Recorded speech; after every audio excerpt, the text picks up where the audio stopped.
sila ma'am dito. Bababa na yun.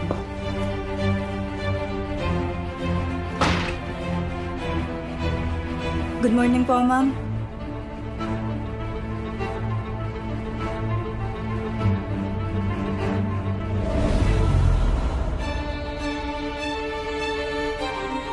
Madali lang naman ang trabaho natin dito. Kasi nga, dalawa lang naman ang amo natin. Si Sir Alex naman, naku!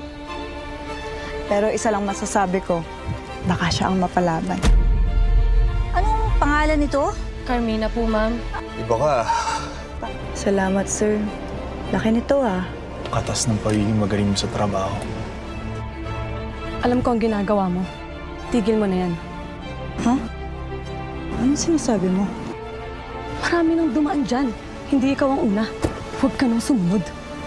Magsisisi ka lang. Salamat. Pero magkaiba tayo. Hindi ako ikaw. Bakit ka pa kasi nagtitiis dito? Hindi tayo mapapakain ng dignidad! Di ba ayoko ng tanga? Sinabi ko na yun sa'yo. Eh bakit ka nagpahuli? Ikaw, Iba talaga pag sariwa, matamis, makatas.